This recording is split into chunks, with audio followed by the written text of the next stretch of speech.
Come all you poor workers, good news to you I'll tell, how the good old Union has come in here to dwell. A battle in the heart of Alabama caught our attention. Coal miners in one community, they've been on strike now for months.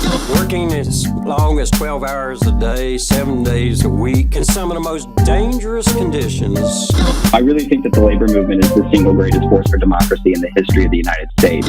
The story of Alabama is a story of not just resilience, but of militancy. I say no contract, you say no code. No contract, no contract. If we ain't all free, ain't none of us free. You're listening to Alabama's only union talk radio show, The Valley Labor Report, with Adam Keller and Jacob Morrison. Hello, Tennessee Valley. This is the Valley Labor Report. My name is Jacob Morrison, here with my co-host and fellow agitator Adam Keller, and we are broadcasting live online and on the radio from the heart of the Tennessee Valley, the Spice Radio Studio in Huntsville, Alabama. Today, we are on Killer Cop Watch in Alabama. Jerry Carl self-reports. Daniel Tait breaks down some recent energy news and more on today's program. Folks, if you haven't gotten enough of us by the time that we wrap here on the radio, or if you just want to see what we're up to throughout the week, then you can find us online. Just a reminder, your support helps us stay on the air. Our largest single source of funding comes directly from our listeners. So if you want to become a sustaining member of the program, make a one-time donation, or buy our merch, we've got a shirt on pre-order. Pre-orders are going to end this week, this upcoming week. You can buy our new hat. You can do all of that on our website, tvlr.fm,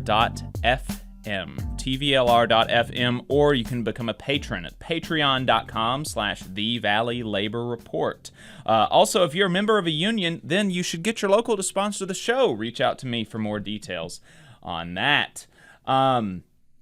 And I said that we were broadcasting live just because that's part of my normal spiel, but we are actually, this is a pre-tape. We are broadcasting live to tape on Tuesday evening, the 9th of August, because Adam is going to be out of pocket on Saturday. So we're going ahead and knocking it out. So if something huge happened later in the week with regards to labor and we didn't touch on it, then that is why.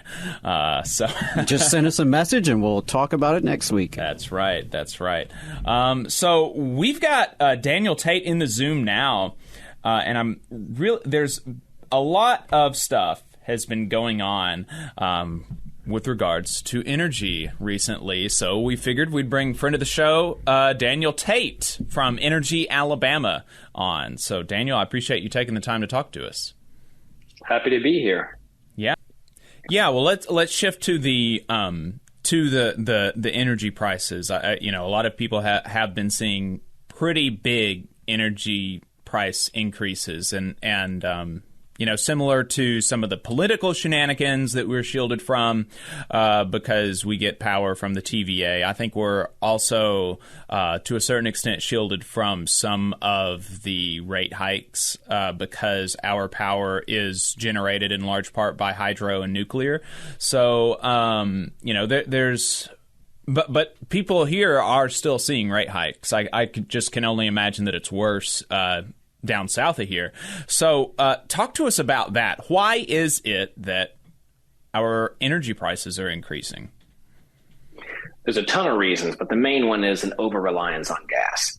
And so, to your point about how we're still seeing increases here in the Tennessee Valley because we get our power from TVA, the more reliant a utility is on gas to generate electricity, the bigger the spikes, the bigger the burden is because of a lot of reasons, right? So there are COVID-related reasons, there are supply chain-related reasons, a big one being the war in Ukraine that's put a big damper on global supplies and is forcing a lot of American supplies out onto the global market to be exported to Europe and places in East Asia. So that's driving the price here at home up as a lot of our supplies that have traditionally been used domestically are now making their ways overseas. So there's a lot of reasons why gas prices are up, but the main reason is that we are essentially are using way too much gas anyways to generate our electricity. And this is something that, just really grates at me and frustrates me and us at Energy Alabama, is the sense that, we went to the Public Service Commission. Alabama Power just got approval to buy and purchase more than 2 gigawatts of new gas. To put that in perspective, you're talking about probably a million to 2 million homes can be powered by that much juice. So that's a lot of new capacity that they added. And we argued, gas prices may have been low before, but they're not going to necessarily remain low forever. Listen, this is not the first time we paid a lot of money at the pump. This is not the first time we've ever paid a lot of money for gas prices, for natural gas. So it's not unforeseeable that this wouldn't happen again. But, we and other advocates were ignored.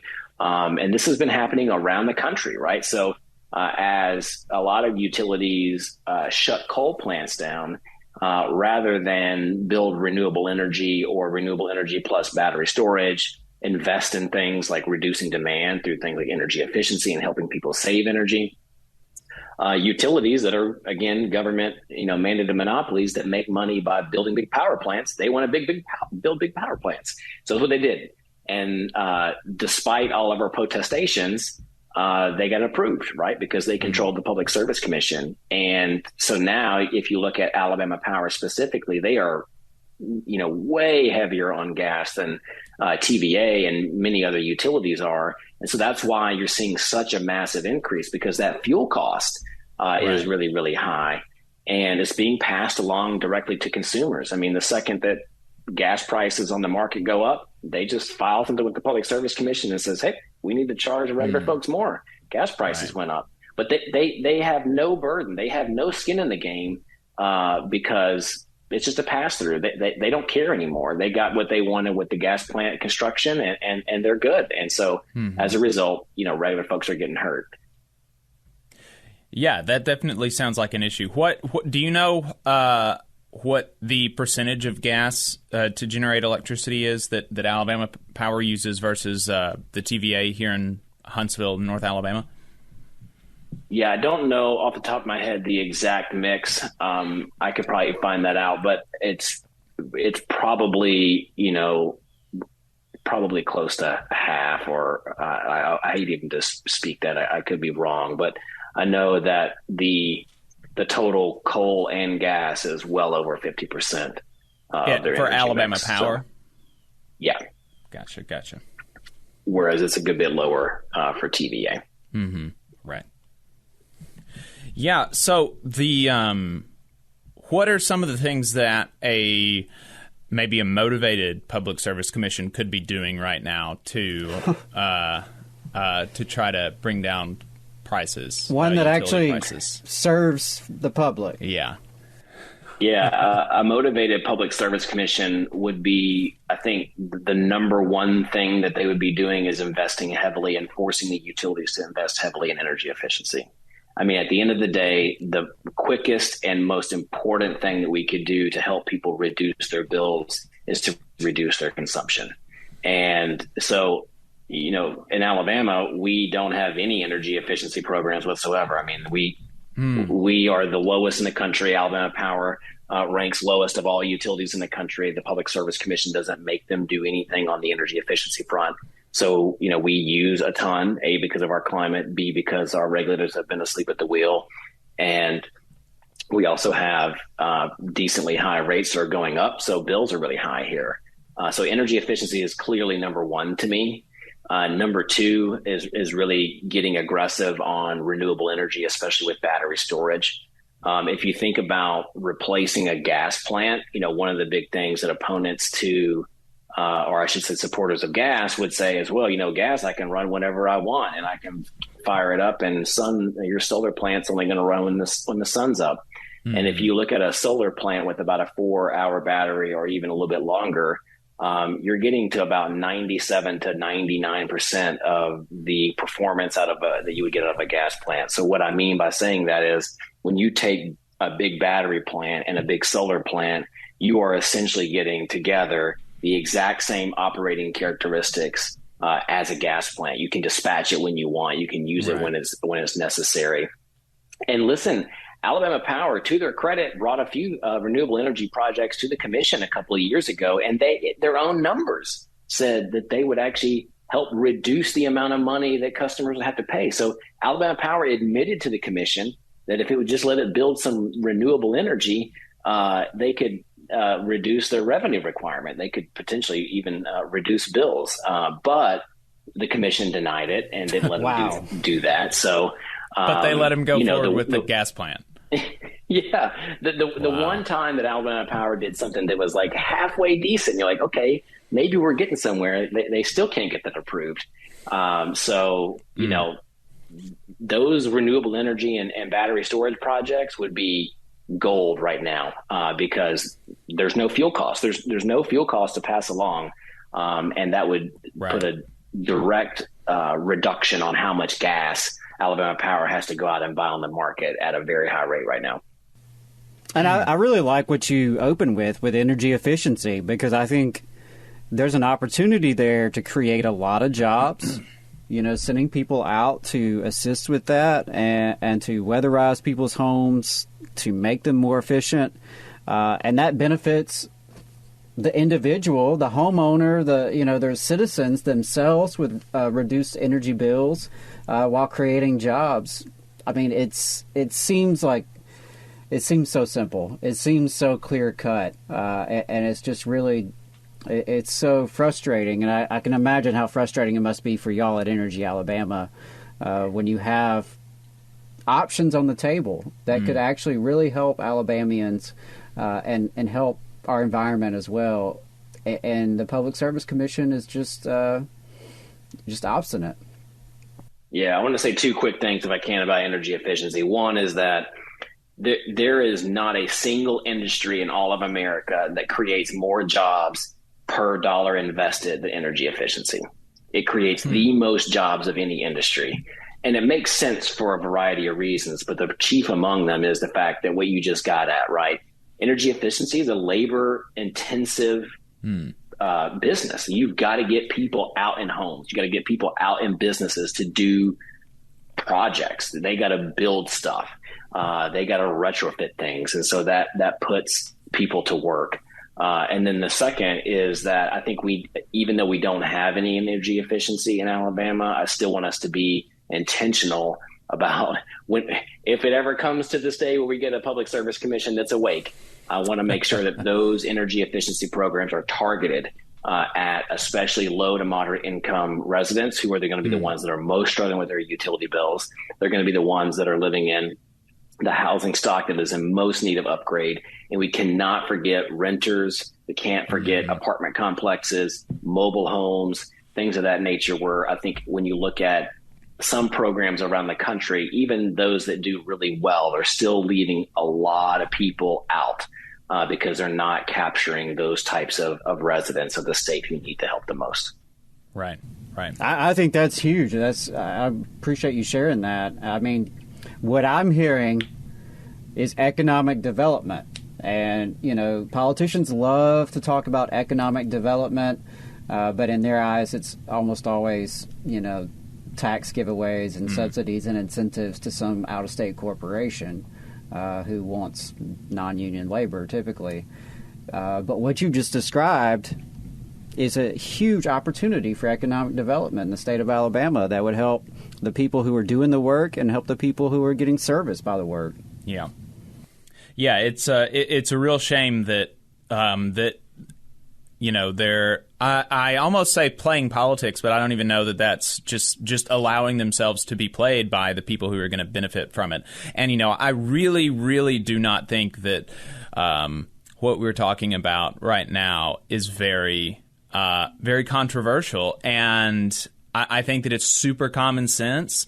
And I think that that's why you're not going to hear this kind of critique of Alabama Power in other, you know, news entertainment places. It's because if you go to people and they begin to have more of an understanding of just how kind of craven the Public Service Commission has been in service of Alabama Power and the utility companies in Alabama. I think that I think that people are going to have an issue with that, and I don't think that it takes you being particularly radical on the left end of the spectrum to understand that. With that, though, oh yeah, go ahead. No, I said it sure doesn't. We talk to people across the political spectrum who are pretty outraged. Let's talk about then the Inflation Reduction Act, and this is a bit more political, but I do think that I think that it's important to have maybe a clear-eyed view of actually what it does. And I sent you the first thing that made me think, oh, okay, I want to get Daniel on, and it ended up probably we'll spend the least amount of time on this, but that's fine. We had a lot of other good stuff to talk about. Twinkle Kavanaugh, our Public Service Commission president, had an article in Yellowhammer News about how this is a socialist boondoggle, the Inflation Reduction Act, and that's actually going to increase energy prices somehow. So can you work that out for us, Daniel? I wish I could. In this particular case, you're looking at a bill here that does a lot in the energy sector, and I should note that, and we can talk more about it. Some interesting labor provisions in here as well. Y'all are way smarter than I am on what these will mean at the end of the day. But if you look at the bill as a whole, it is more than paying for itself. So any money that's being spent by the federal government for, say, tax credits for renewable energy or electric vehicles or things like that to help us reduce fossil fuel consumption or increase production, period, because we're going to need more juice with more EVs and things out there. It's being paid for and then some. So I'm not really sure how we get to a world where this is a boondoggle that is going to increase our costs. That just is completely divorced from reality. But not only is it paid for, I mean, like, it's paid for and a half. Like, it raises $700 billion in revenue, and it only spends something like $350 billion. There's $300 or $400 billion going to deficit reduction, which I think probably is not particularly helpful. But whatever. If it got Manchin to sign on to it, then fine, I guess. But I can't understand. I don't understand even how. I don't even understand the theoretical argument about what energy provisions are in there that would hypothetically increase costs. It just seems to me like, oh, it's a Democratic bill, I'm going to pretend like it's bad. Yeah. I would say that, there is, again, that position is divorced from reality.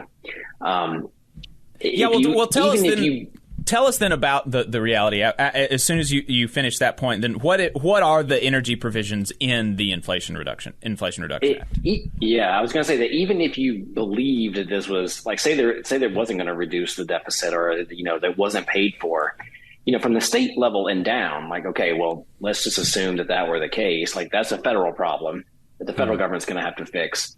From an Alabama power ratepayer, an Alabama Public Service Commission standpoint, these are still credits that are going to reduce the cost to do things. And that can be for Alabama Power to do things. That can be for consumers to do things. And so at the end of the day, even if this bill were not paid for, which it is, or that it wasn't even paid for in the half, which it is, it would still be reducing the cost of new energy supplies. So that's why the theoretical argument is so hard for you to understand, because it's so hard for me to understand. Like, these are things that, by their very definition, reduce the cost of acquiring new energy sources. So it's, again, just divorced from reality. It's political grandstanding, but par for the course for this commission. Right. So what are some of the energy provisions in the Inflation Reduction Act? Yeah, I mean, there's a few that I thought were pretty interesting that I wanted to bring up today, and that is, it's an extension of tax credits for renewable energy. Most people are familiar with a solar tax credit or a wind production tax credit. So there's a variety of provisions in there that will extend those credits, eventually make them technology agnostic. So basically, as long as there's zero carbon, credits, go out. There's also some credits in there for nuclear power plants, especially those that are economically disadvantaged, to keep them online. That's another thing important to the labor community. One thing that I wanted to mention from a labor perspective is that I feel very strongly about is that this has been a critique of the renewable energy industry, and rightfully so, that it has not been a very organized area of the economy. And so a lot of people would say, well, why do I want to lose good union paying jobs in one industry to, prop up another industry that doesn't have that? And this is the first time I think I've seen where these credits are being tied to different levels of Buy American provisions, different levels of apprenticeship and prevailing wage. So for instance, the 30%, tax credit for solar and wind and things like that would actually drop to just a 6% credit based on what I'm reading if prevailing wages and apprenticeship targets are not met. Now, of course, there's some interesting talk there about, well, who's going to enforce this? And I don't necessarily have all the answers to that type of thing. But in order to get the full tax credit, companies are going to have to be paying prevailing wage. They're going to have apprenticeship programs. And then there's even some awesome adders on top of that. So you can get more than 30% tax credit for using a certain percentage of American made steel, iron, manufactured products and things like that. If you're working in a community that's been disadvantaged by the reduction in the coal workforce, you get an extra credit on top of that. If it's for low income houses or low income communities, you get a credit even on top of that. So they have been thoughtful in thinking, how do we make sure that these credits are going to projects that are paying good wages, that are building a good workforce for the long haul, and delivering benefits to the people who need them the most, the communities that have been hit hardest so far, and those that are struggling with the highest burdens and utility bills. So I'm not saying this is going to solve all the problems. It's definitely not. But this is the first piece of legislation I've ever seen address those issues in clean energy, and that makes me very happy to see. Yeah, and I was not aware of several of those. I know that you were soliciting some stuff from folks on Twitter, but I didn't catch a lot of that. That is some really, really fantastic stuff from somebody who has a particular interest in organized labor. But even as a lot of these things that you were talking about, they benefit workers whether or not they are in unions. Prevailing wage is whether or not you're in a union, you get prevailing wage on a prevailing wage contract. All of these things, it's not union specific. Of course, union contractors are going to have an easier time of doing that because they haven't been skating by on paying people starvation wages, and so they're going to be more used to paying people what they're worth, and it's going to be easier for them to kind of swallow that. But they don't have to be a union contractor to get these benefits. They just have to pay people, good things and teach them well.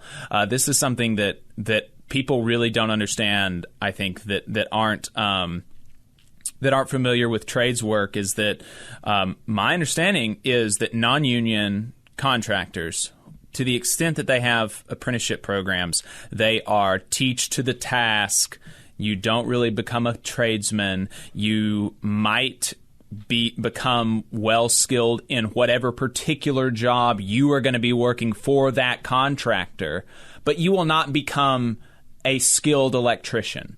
You as a craft, you will not become a skilled ironworker. You will not become a skilled pipe fitter.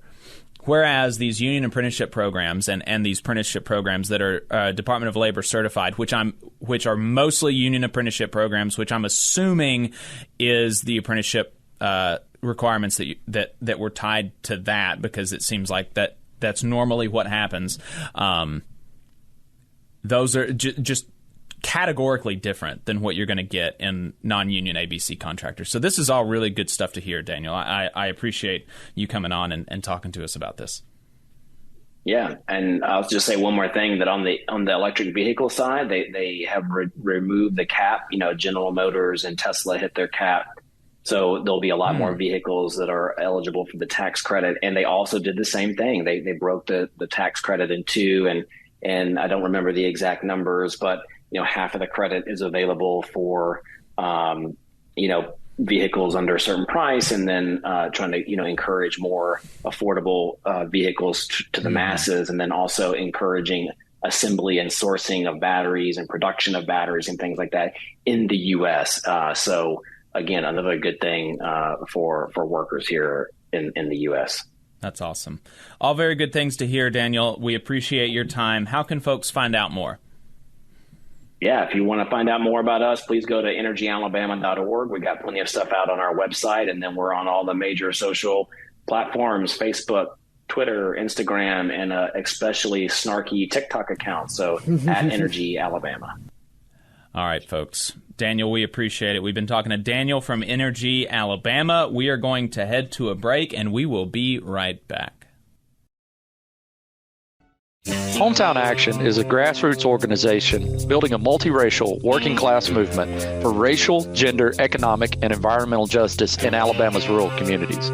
We stand in solidarity with Alabama workers and are proud to support the Valley Labor Report's efforts to inform and build the Southern worker movement. Please visit hometownaction.org and follow our social media channels at Hometown Action to learn more about how you too can get involved to make the South a better place for all workers. Solidarity, y'all.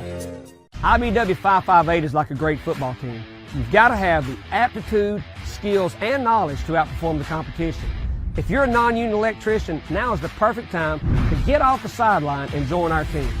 We have the absolute best wages and benefit package in North Alabama and Southern Tennessee. It's because our team stands together, bargains together, and our families benefit from it. With immediate openings, you have the opportunity to see why the IBW is the right choice. Energy Alabama is a locally operated and membership-based nonprofit organization focused on advancing Alabama's clean energy future through education and advocacy. Many people in charge of infrastructure and building decisions simply don't know about how viable clean and renewable energy is. To that end, Energy Alabama has provided instruction to more than thousands of adults and tens of thousands of K-12 students across the state. We're working hard to build careers in clean energy and help everyday Alabamians save money on their utility bills. Learn more about our work and how you can join us at energyalabama.org. Support for the Valley Labor Report comes from the International Federation of Professional and Technical Engineers Union. Learn more by visiting www.ifpte.org. The attorneys at Maples, Tucker & Jacobs have stood with the working people of Alabama for over 40 years, providing skilled legal representation for your workplace injury claims. When you are injured on the job, it can be a scary time. The attorneys at Maples, Tucker & Jacobs have the experience to guide you through the process to make sure that you and your family are properly taken care of and your rights are protected. If you need help, call the attorneys at Maples, Tucker & Jacobs at 855-617-9333 or visit online at www.mtnj.com.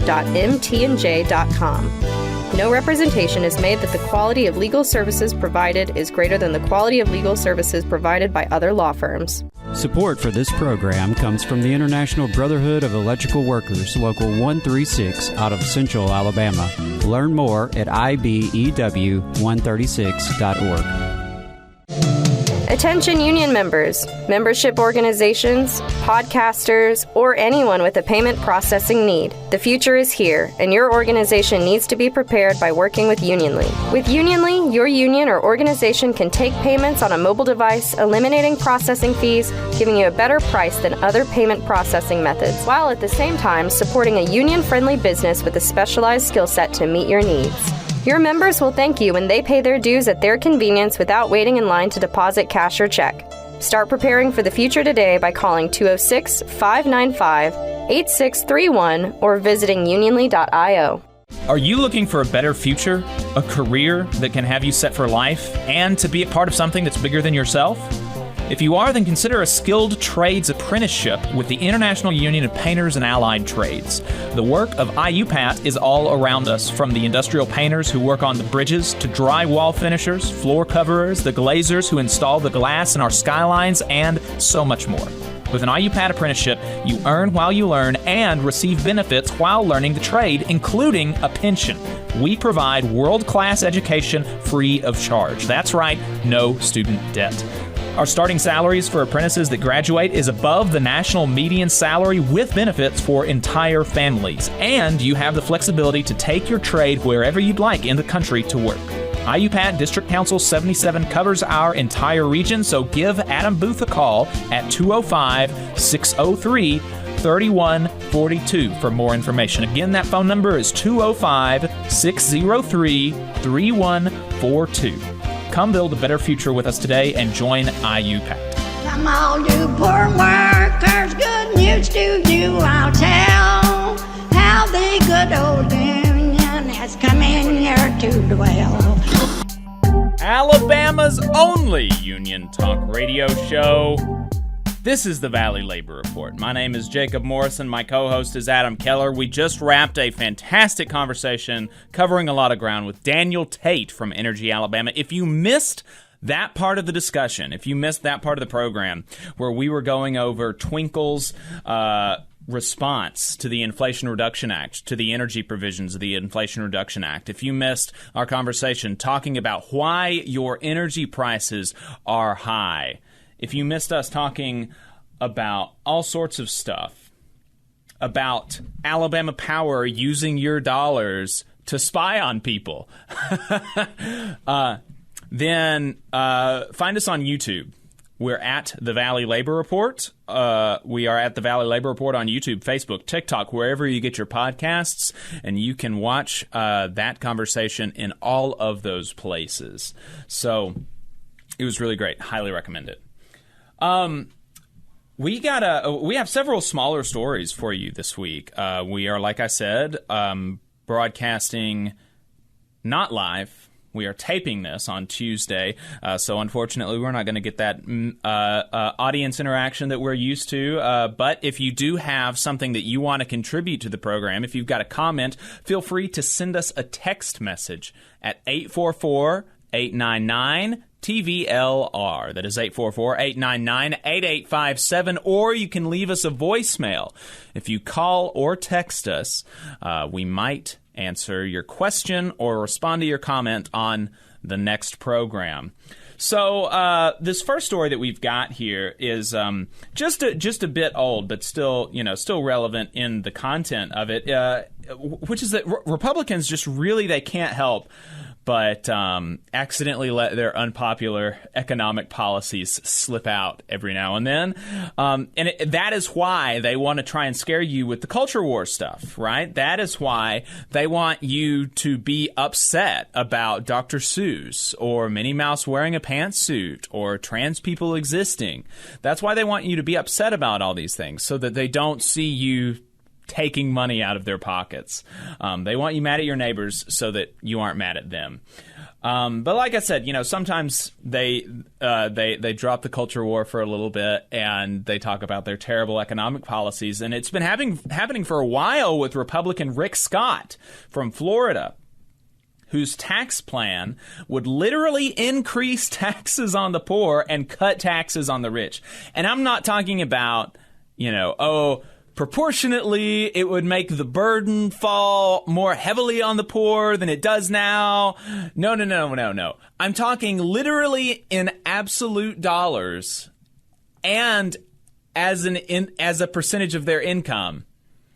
It would increase taxes on the poor. He is actually running on a platform of increasing taxes on the poor and cutting taxes for the rich. That's Republican Rick Scott from Florida.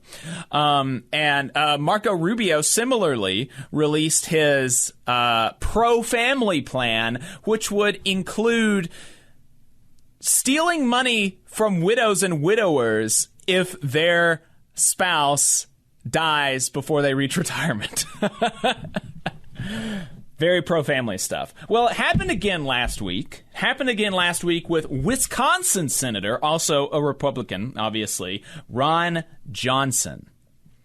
Wisconsin Republican Senator Ron Johnson. Let's just listen to his. I'm not even going to tell you what it is. Let's just listen to his appearance on the Regular Joe show. Yes, and defense spending has always been discretionary. VA spending is discretionary. What's mandatory are things like Social Security and Medicare. If you qualify for the entitlement, you just get it no matter what the cost. And our problem in this country is that more than 70% of our federal budget, of our federal spending, is all mandatory spending. It's on automatic pilot. You just don't do proper oversight. You don't get in there and fix the programs going bankrupt. It's just on automatic pilot. What we ought to be doing is we ought to turn everything into discretionary spending, so it's all evaluated, so that we can fix problems or fix programs that are broken, that are going to be going bankrupt. But because, again, as long as things are on automatic pilot, we just continue to pile up debt. It's mortgaging our kids' future. It's this massive debt burden. And you think, I'm only showing you the clip, and I don't know what happened after that. But it almost sounded like the host was like, well, now, hold on, like he was scared because of how much he was revealing there. Right. This is insane. This making your stuff. Social Security and Medicare discretionary. This is insane stuff, right? This is crazy. Talking about what does it mean if it's discretionary? It means that they might not renew it. It means that it is more subject to ghouls like him and even Barack Obama, who, let's remember, Barack Obama did a big thing about trying to cut Social Security. His grand bargain. Yeah. The obvious result of making Social Security and Medicare discretionary would be that ghouls like Barack Obama and Ron Johnson would have an easier time clawing back what little money we give folks in their old age to keep them out of poverty. We put it in mandatory spending specifically so that if you qualify, you get it no matter what. He said it like it was a bad thing. Like, if people qualify for retirement, if people qualify for health care, they get it when they're old. Oh, man. If they live long enough, they just get it? Are you serious? That's a little too generous. If you've worked your whole life in paid into it, America, every paycheck, paid into it, and you qualify for it, you just get it. What kind of crazy world are we living in? That's insane. We did that specifically so. We put it in mandatory spending specifically so that if you qualify for it, you get it no matter what. And it's up to people like him that make sure that make sure it gets paid for. He was talking about, we don't evaluate it. We do evaluate it. We know what the finances are, and we know exactly how to make it solvent forever. Until we die. All we have to do is remove the cap on the Social Security tax. Because right now, if you make over, $250,000, $150,000, your $150,000th and first dollar is not taxed for Social Security. So you've got all these billionaires on the super majority of their income, like 99% of their income, they're not paying in to Social Security. Like the rest of us are, on 100% of our income. So if you just do that, just that one thing, you make them pay Social Security tax on all of their income, like the rest of us do. Social Security and Medicare are solvent forever. But they don't want to do that. The thing about this discretionary argument, we hear the exact same garbage from Alabama Republicans every year. Every year in the legislative session, there's always at least some of the Republicans who bring this point up. Whether they push for it hard in the session or not, it's a trope at this point about the Education Trust Fund and the General Fund. Alabama is somewhat unique in that we do have two state budgets. And the Education Trust Fund budget was set up, just like you described with Social Security and Medicare, for the sole purpose of ensuring that dollars collected for public education are spent in public education. And yet it's at this point, worn-out trope among Alabama Republicans that's one of the big problems we have in Montgomery is, if only we had one budget. There's no need for having a separate education trust fund. Right. And, of course, the education community fights back against these efforts time after time after time because we know what that means, right? If you're going to take away the dedicated budget, we know that means you're trying to take away the money in that budget. Right. Right. Look, that's the Republican economic message. Raise taxes on the poor, cut taxes for the rich, take money from old folks, take money from widows and widowers. That's it. That's it. I mean, that's literally it. Make sure the rich get richer and the poor get poorer, and everybody else in between struggles more and more. Yeah. Crazy. But lest you think that it's only Wisconsin senators who are doing crazy things in the news this week, Alabama Republican Congressperson Jerry Carl was recently in Koch-funded, flat earth military coup, crypto bro boosting 1819 news because he said that the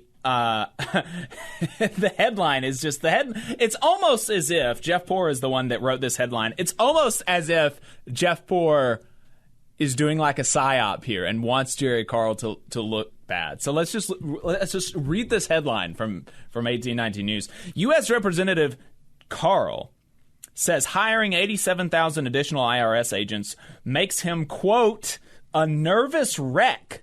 Huh. Really? Quote, folks need to be worried. Which folks? I pay my taxes, buddy. I don't know what you're on about. I am not worried at all by more IRS agents being hired, actually. But it's very interesting that you are.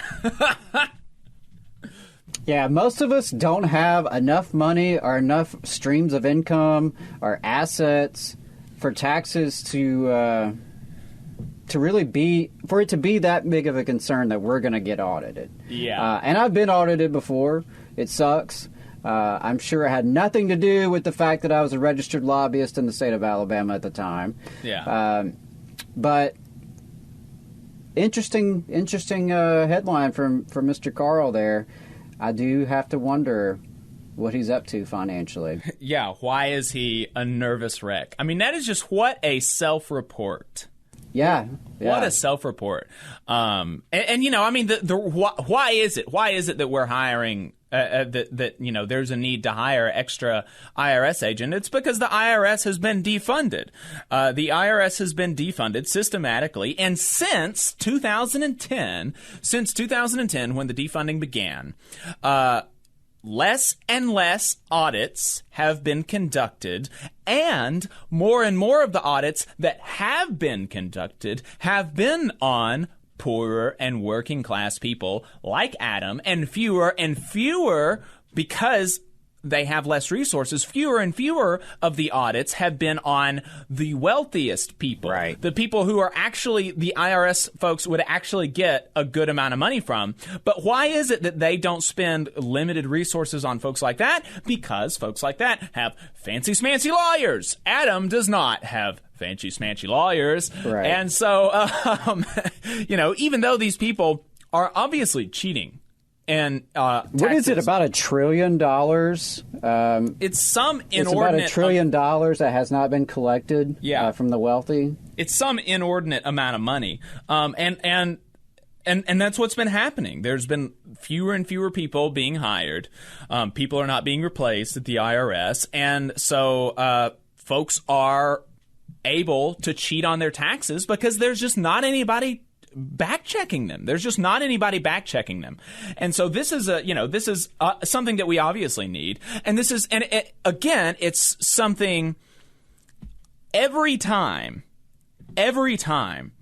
that enforcing the law would hurt bosses, every time that enforcing the law would hurt Republican donors, every time that enforcing the law would hurt the wealthiest people in the United States of America, those are the only times that law and order Republicans suddenly turn into liberal loosey-goosey, like, maybe we don't. Yeah, maybe we don't need to have people hired to enforce the law. Maybe that's not something that we need to have. Because in a certain sense, you could say, in a certain sense of a word, the IRS agents are law enforcement agents. That people at the Department of Labor are law enforcement agents. That people at OSHA are law enforcement agents. Literally, they enforce the law. They are people tasked with enforcing the law.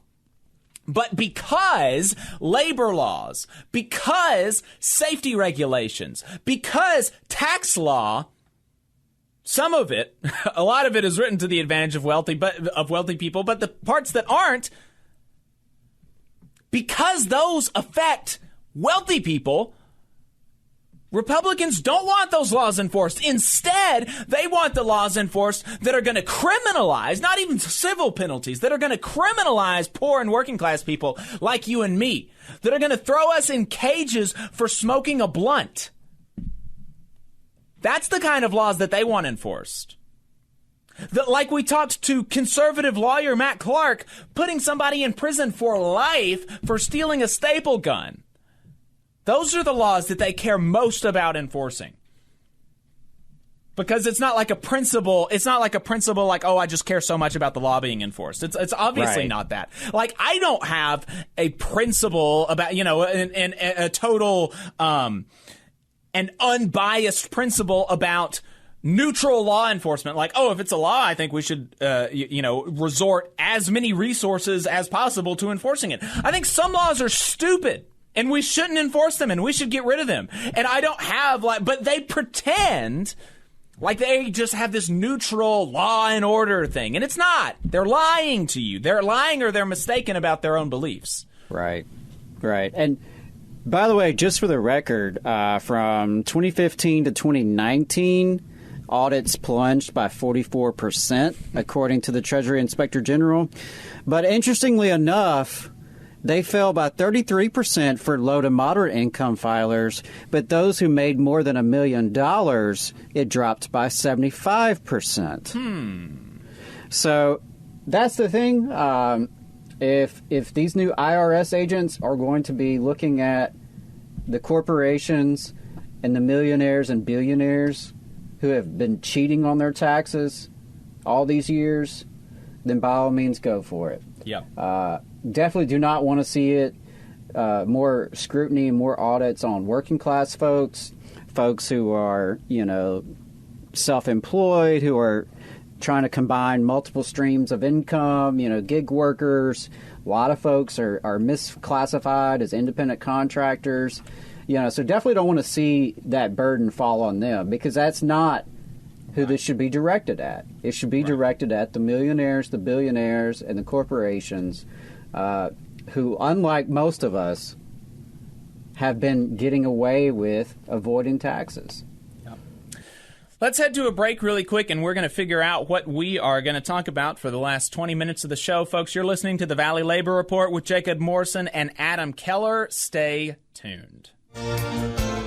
Energy Alabama supports consumers and is a leader in advocating for them. We have been able to successfully fight off utility rate increases in the state, reduce fees for electric vehicles, increase electric vehicle infrastructure spending, and secured a $100 million refund by Alabama Power after the utility overcharged customers for fuel. To learn more about our work advocating for customers and join the fight, go to energyalabama.org. There's a lot of talk about a shortage of workers, but that's not the case with IBW 558. We have provided our customers over 3,000 workers and performed over 3 million man-hours in a pandemic year. With 8,000 OJT hours, 900 classroom hours, OSHA 30, and a state license, our members receive the equivalent of a master's degree. That's what makes IBW 558 the right choice for your electrical needs. Look us up at Facebook or at IBW558.org. North Alabama DSA is looking for folks to work for a better North Alabama. They prioritize mutual aid, municipal activism, and union solidarity. Contact them on social media or dsanorthalabama@gmail for more information. Support for this program is provided by the International Association for Machinists and Aerospace Workers, Local Lodge 44 in Decatur, Alabama. Learn more at iamaw44.org. Hometown Action is a grassroots organization building a multiracial, working-class movement for racial, gender, economic, and environmental justice in Alabama's rural communities.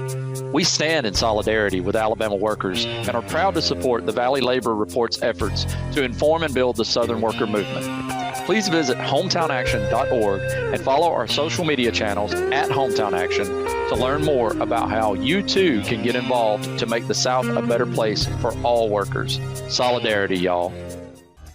Support for this program also comes from the Iron Workers, Local 477. So if you are looking for contractors with lower than average EMR and TRIR, they tell me that if you need to know what those mean, then you will. Or if you need to supplement a workforce at any level for any amount of time, short or long term, if you need iron workers that come trained and certified at no extra cost, or if you need workers from superintendent down to general laborer, and you're looking to start work on a project, or you're unhappy with your current contractor situation, you need to call my friend Jeb Miles with the Ironworkers Local 477. They only work with the best in the business, vetted contractors, and can do all kinds of jobs from roofing to steel and bridge erection, from welding to heavy rigging, from structural repairs to machinery alignment, and much more. They supply manpower on 4 of the 5 largest projects in North Alabama, so you know they're legit. If you need good quality, safe, efficient, diligent, and knowledgeable workers on your job, then you need the Ironworkers Local 477. Call Jeb Miles at 256-383-3334 or via email at local477@bellsouth.net, and make sure you tell them that you heard about them on the Valley Labor Report. We're the nurses, firefighters, and claims representatives that help keep our government services running. We respond to natural disasters. We care for our nation's veterans, and we investigate discrimination in the workplace. We are federal and D.C. government workers, and we are proud to serve the American people. Working in more than 70 agencies across the government, we know we can fulfill our mission because our union has our back. Learn more at afge.org. Paid for by the American Federation of Government Employees, AFL-CIO. Support for this program also comes from the Mid-South Council of Retail, Wholesale, and Department Store Union. Learn more at rwdsu.info. Come on, you poor workers, good news to you I'll tell, how the good old union has come in here to dwell. Labor creates all wealth. All wealth should go to labor. And you are listening to the Valley Labor Report. My name is Jacob Morrison. My co-host is Adam Keller. And folks, we are coming to a close on today's pre-taped show. We began talking about some political shenanigans, and we have had some other shenanigans going on here in Huntsville, right, Adam? Oh, you know it, of course, in the star of Alabama, Huntsville.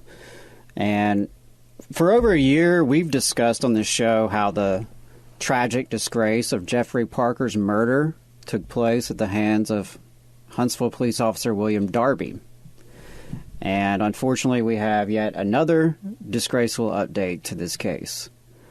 For those of you not familiar, really recommend the reporting of Ashley Remkus from AL.com. I'm going to quote a little bit from her original piece about this case.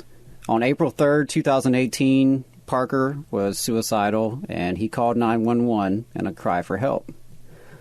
Officers responded, and they found him on his couch with a gun pointed at his head, a gun later determined to be a flare gun. While the veteran officers were on the scene de-escalating the situation, Officer William Darby arrived at the scene. Quoting from Rimkus, quote, body camera video showed Darby grab a shotgun from his patrol car and sprint to the house. Less than a minute later, he shot Parker in the face. Ultimately, Officer Darby was charged with murder and convicted by a jury in May 2021, and that was despite the city of Huntsville's steadfast support of Darby and their efforts to keep information about this case from the public. That was after the Huntsville City Council approved $125,000 in public tax dollars to pay for Darby's defense attorneys. And most amazingly to me is that even after a guilty murder conviction, Huntsville Police Chief Mark McMurray and Mayor Tommy Battle continued to support Darby and claim he acted within policy. The mayor said he, quote, disagreed with the verdict. Not only them, but the president of the largest national police union, Federation of Police, has continued to advocate for Huntsville's murderer cop and go on local radio shows talking about how this is a wrongful conviction. Right. This is the law and order crowd, right, that we were just discussing. Well, the city's efforts to shield this case from the public and the press won them the dishonor of the so-called Golden Padlock Award, which we discussed earlier this summer. Each year, investigative reporters from across the country nominate the most secretive public officials and government entities for the prize.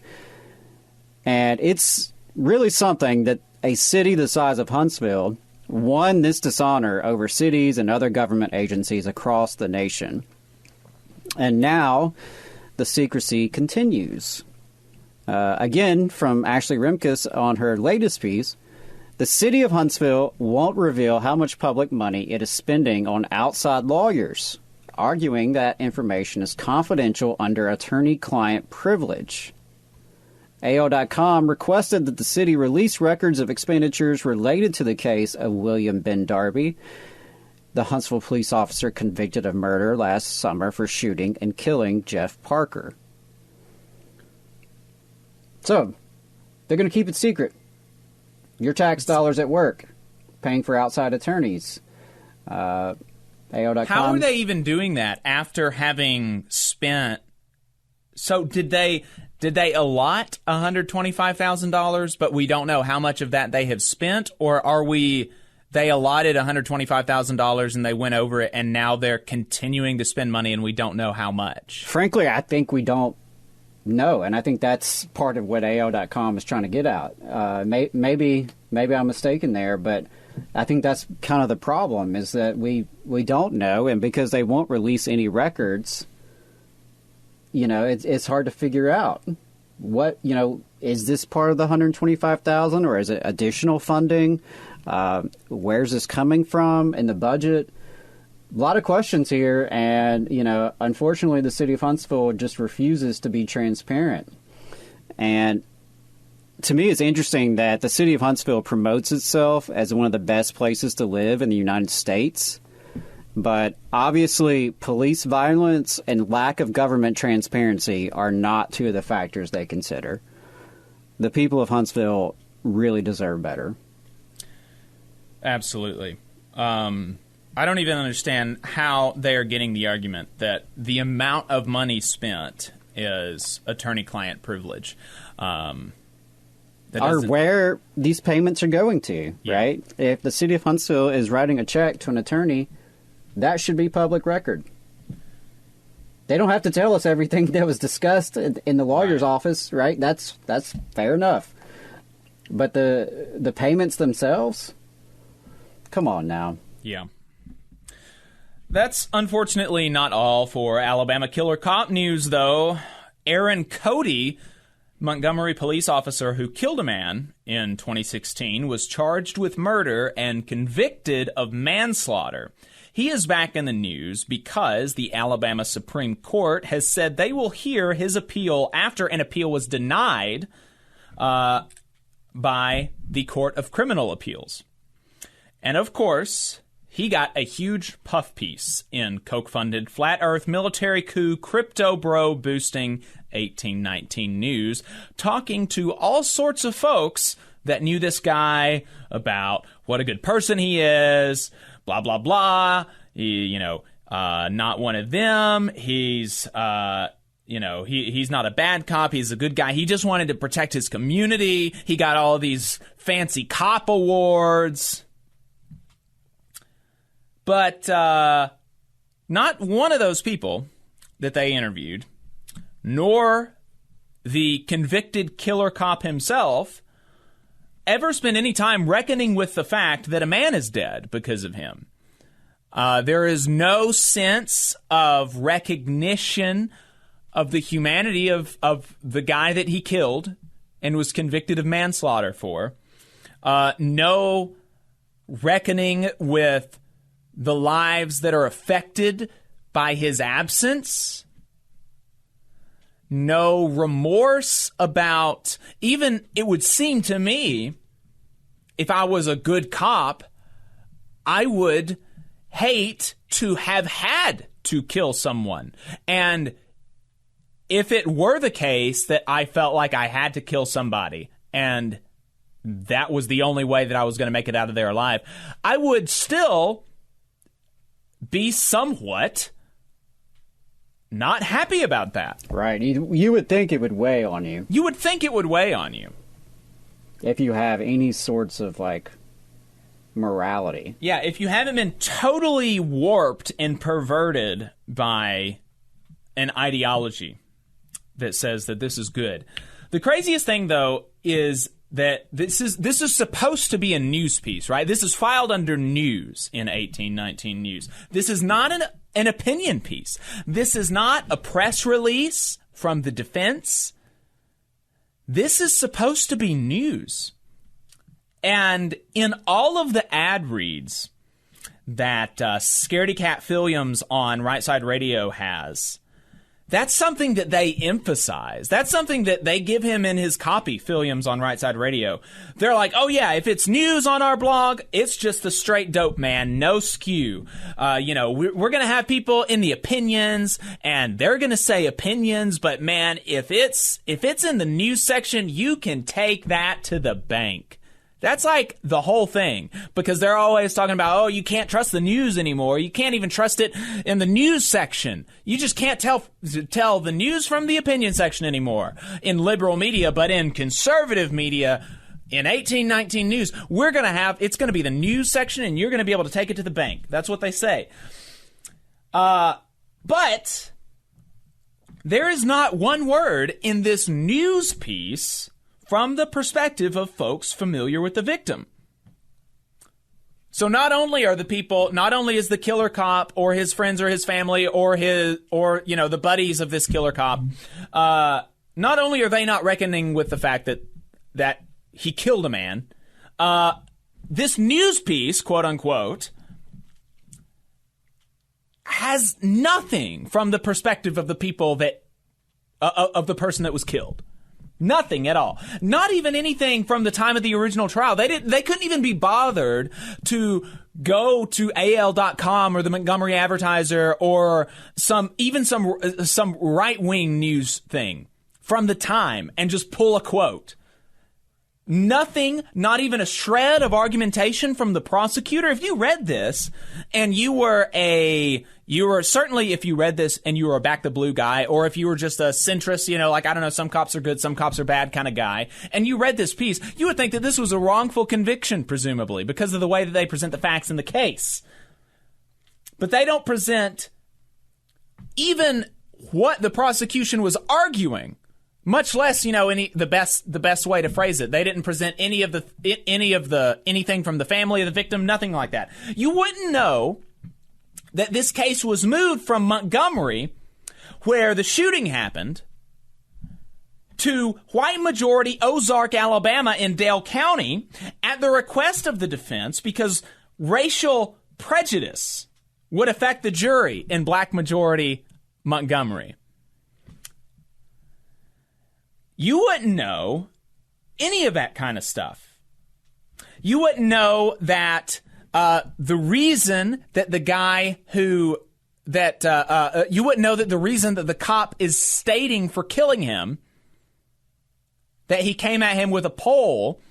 You wouldn't know that the city's investigator found no evidence that he had a pole, and that they found a hat in his hands, not a pole. You wouldn't know that that a jury of his peers in white majority conservative Dale County, Ozark, Alabama convicted him of manslaughter. I mean, it's just crazy, but 1819 News wants you to take them seriously. They want you to believe that they are a straight news organization. Sounds like they need to rise to the moment of truth, as their website declares. Sounds like it. I can't get over trying to have a report on this story, and you're not even going to address the victim at all. No words from the victim's family at all, or anybody who knew him. Nothing at all about this guy. Interesting. Well, bonkers. Yeah, I think file that under more 1819 News BS. Yeah, that file is getting quite thick. Yeah, and I want to keep, I think I do want to keep talking about some of the stuff that they do, because I think Yellowhammer and obviously conservative talk radio hosts, they're a lot more transparent about we're a conservative media propaganda machine, right? But 1819 News, the way that they've got their site, the way that they advertise, they really want you to take them seriously as a journalistic institution. And so I'm going to do that. I'm going to take them seriously. I'm going to hold them to the standards of like a real news institution, because I don't. And I hope that we're able to get enough clips out there that if somebody is interested in the reputability of 1819 News, they come across some of our videos and they see that, oh yeah, they're full of crap. That's my hope. We've got about 8 more minutes, I think. And so I think we can get to some of the stuff about Medicaid expansion, Adam. Yeah, absolutely. Especially while we're on the subject of Alabama and Alabama politics. There were 2 op-eds published recently that remind us of the urgent need to expand Medicaid in the state of Alabama. Robin Hayden, the executive director of Alabama Rise, wrote in the Selma Sun last month about the decade of missed opportunity, the 17 hospitals that have closed, the more than 600 Alabamians who die every year due to lack of health coverage, and the more than 300,000 working-class Alabamians who would gain health care through Medicaid expansion. She also shared how 38 other states have done so and benefited, including other southern states like Arkansas and Louisiana. Now, Arkansas and Louisiana, not exactly New York and California. In a similar piece, David Bronner, head of the Retirement Systems of Alabama, once again used his platform of the RSA advisor to call on Alabama's leadership to expand Medicaid. And now, David Bronner, head of the retirement system, not exactly a left-wing militant here, not a radical by any means, though many Republicans do have a grudge against him. So, again, he has frequently called on the state to expand Medicaid, and I really appreciate him using his platform and his voice to do so. He reminded us that former Governor Robert Bentley, the notorious Love Gov, could have done so at literally no cost for the first 3 years, but he refused, though now that he's out of office and has literally no accountability or responsibility, he claims to support expanding Medicaid. How convenient. Bronner also mentioned the billions of dollars Alabama's missing out on by this cruel refusal to expand Medicaid. According to Cover Alabama, which is a coalition spearheaded by Alabama Rise, over 60% of Alabamians support expanding Medicaid. Over 60%. And I know we reported on that previously when the poll came out, that even a majority of Republicans support it. It would save the state hundreds of millions of dollars, create tens of thousands of jobs, all while literally saving and improving the lives of working class folks. Medicaid expansion is one of the most clear-cut options on the table for Alabama to improve the lives of its citizens. So, it's 2022. We still haven't done it yet.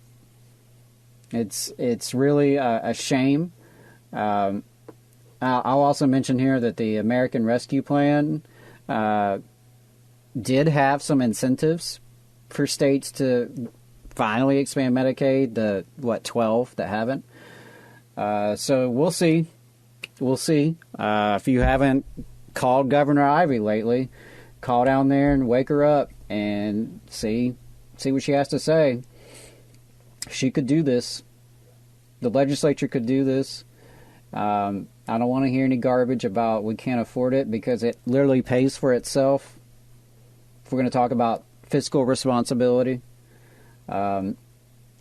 Alabama Rise also did some reporting quite a while back now, but about how this would actually help the prison crisis, right? Because expanding Medicaid would improve hospitals. It would actually expand, basically it would help subsidize some of the prisoner health care. It's like, there's no losers here. It's a win-win-win scenario. Nobody is going to lose in this situation, which just makes it all the more frustrating and absurd that it hasn't happened yet. And I think we just have to ask ourselves, why would the leadership of Alabama refuse to do things that would help the state of Alabama and help the people that live here?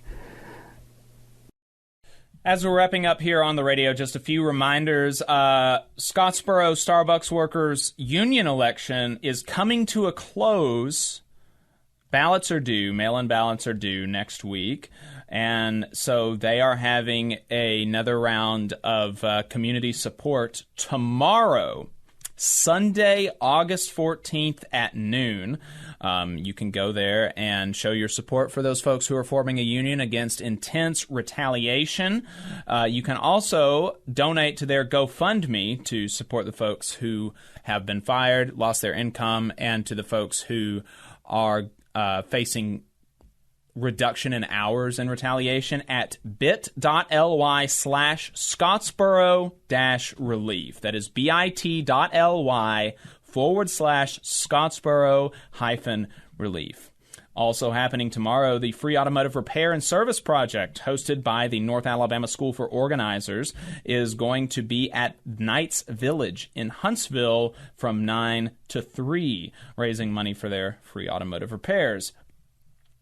A new album is out from Lee Baines and the Glory Fires. The album is called Old Time Folks and is through Don Giovanni Records. Get it, folks. It is awesome. Just a reminder that Tuesday, August 23rd, is the local election in Huntsville. Huntsville City Council and Board of Education seats for Districts 2, 3, and 4 will be on the ballot. Very important that we show out in this low turnout election. Labor Notes has a series of online trainings this month, including Meet Your Fellow Troublemakers, Investigating Grievances, and Secrets of a Successful Organizer. So if you're looking for some fantastic labor training, go to labornotes.org and register. Energy Alabama is holding a Huntsville meetup on September 15th from 4 to 7, hosted at Straight to Ale Brewing. Energy Alabama members get a free drink ticket. Wow. And you should sign up for the Alabama Troublemakers School, also at labornotes.org, going to be in Montevallo. Leave us a voicemail at 844-899-TVLR. That is 844-899-8857. Buy our new hat, our new shirt, or give us money on our website, tvlr.fm. And find us online now, where we are going to be continuing the show, talking about some anti-worker propaganda from the New York Times, talking about some weirdos online, and talking to a New York Teamster. All power to the workers.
news to you I'll tell, how the good old Union has come in here to dwell. Alrighty, folks, welcome back. Got rid of those folks on the radio. Thanks for staying with us. We've got a great overtime lined up for you today. Our second half of the program, where we are online only in podcast feeds, Facebook and YouTube. We appreciate you staying with us. We have on the line right now Tony Rosario, a Teamster from New York. New York. Thanks for having me, Jacob. Tony, I appreciate it. So, folks, I met Tony Rosario at Chicago, in Chicago at the Labor Notes Convention, and he has been a member of the Teamsters for over 20 years.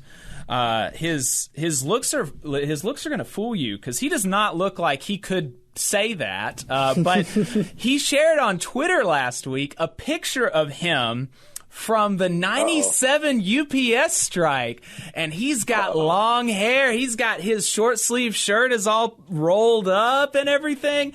You're really rocking the look there. So you're definitely been in the union for at least 20 years. That's for sure. 28 to be exact. 28 years. Wow. So, and you have a Union Talk radio show in New York.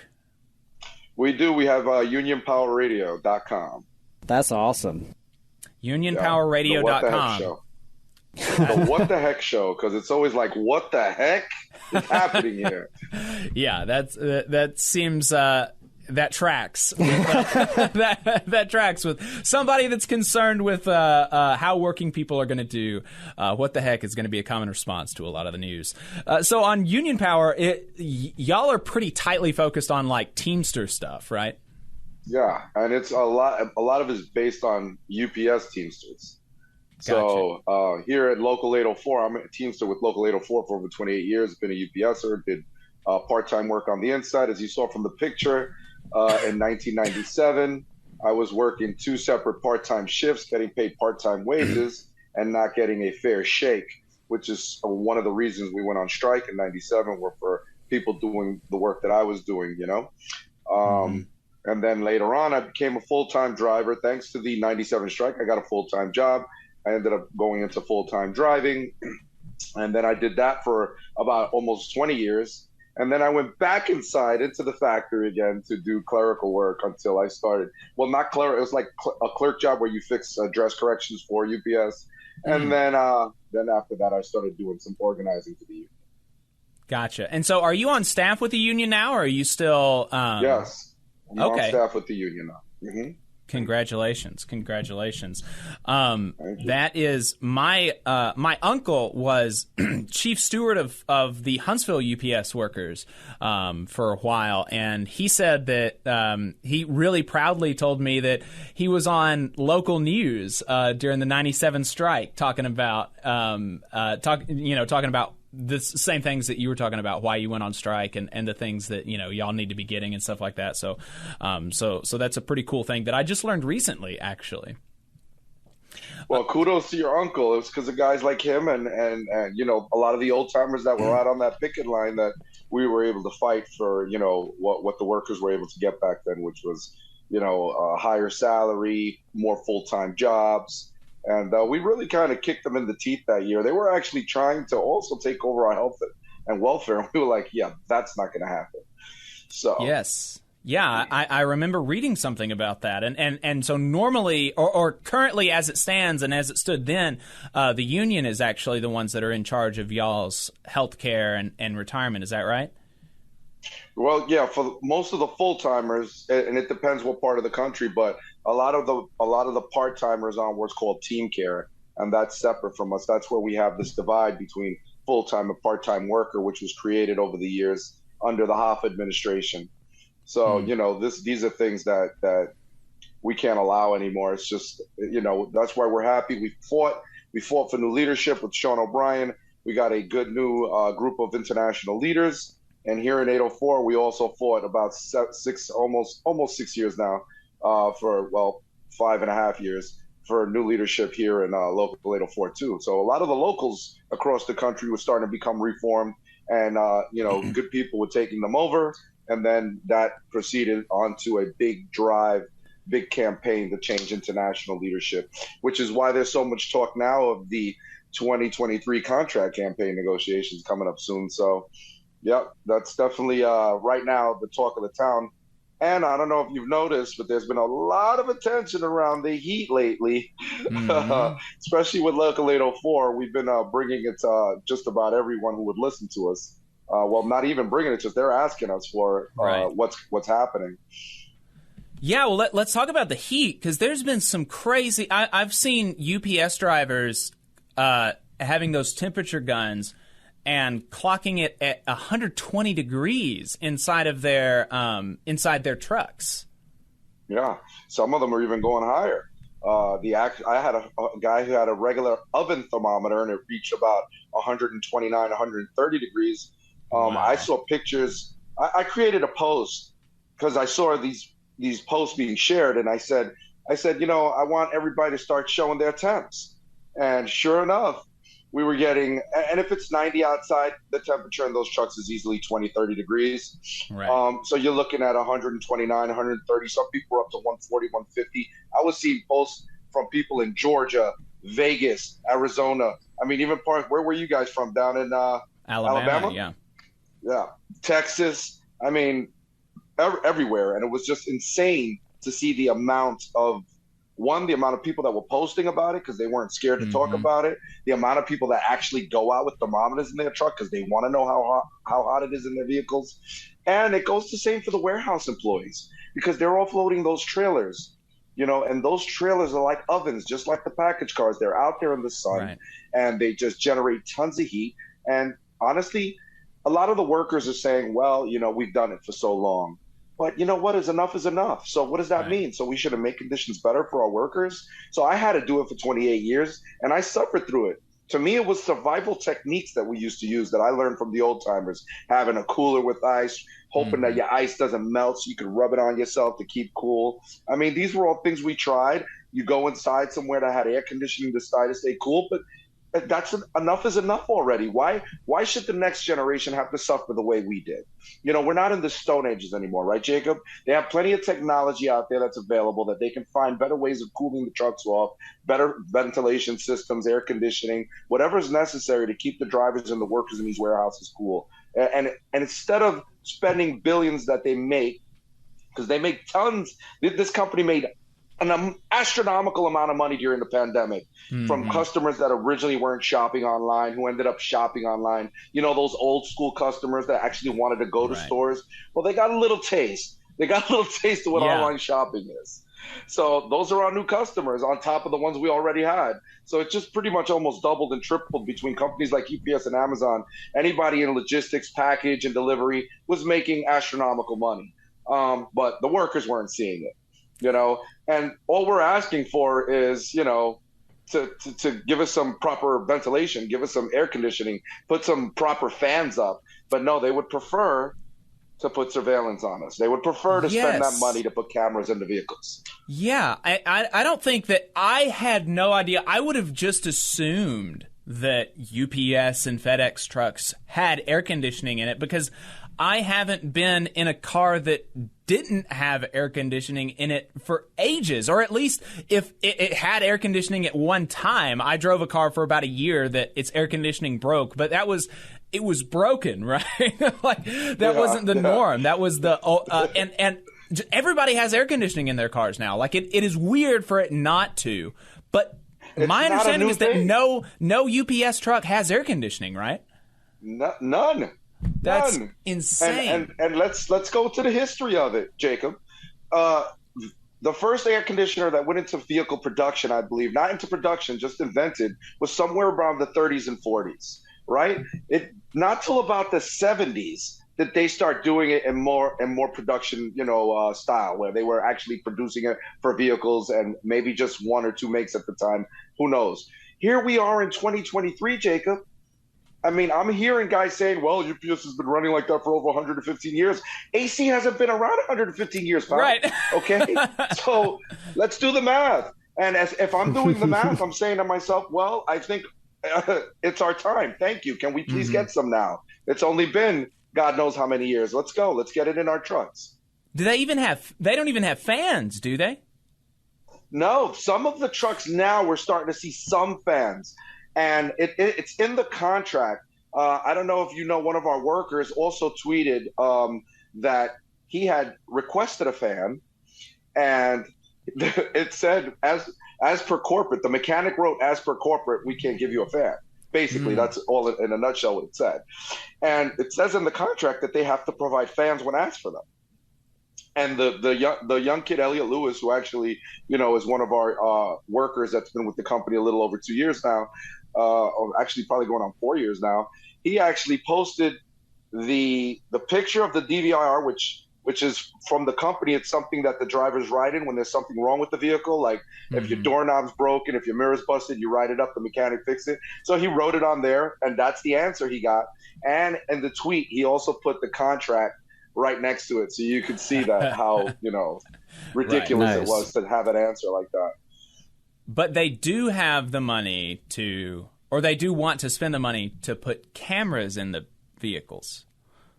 Correct. This is why in Local 804 on the 28th, we had a rally behind it on Forster Avenue in one of our Brooklyn facilities. Our president, Vinny Perone, was there.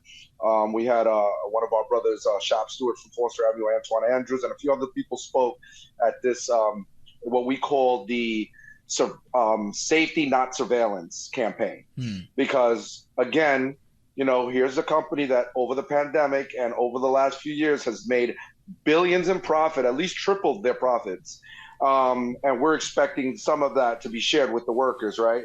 I mean, you would think that if a company wants to keep its workers happy, but not them. Well, and you would, you would think cameras. that UPS in particular would be sensitive to that argument because UPS has so outperformed FedEx during this time because their conditions, their salary and benefits packages, whatever we want to say about them, and I'm sure we can say a lot, they're significantly better than FedEx's, and so UPS has had a much easier time keeping positions filled than FedEx has. And I saw this report about how UPS is way outstripping FedEx in terms of revenue, in terms of profit, and in terms of on-time delivery and customer satisfaction and all of these things.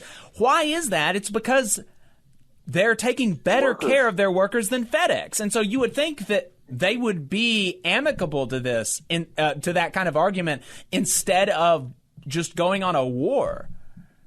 Well, you would think, but it's actually because of the unions that people stay at these jobs. It's not because of the company. It's because the unions fight for us to have a good pension. The unions fight for us to get higher wages and wages that are at that standard that a lot of companies can't match because we fought for it. And this is what's happening with other companies and why, they're having trouble finding people to work for them. Right.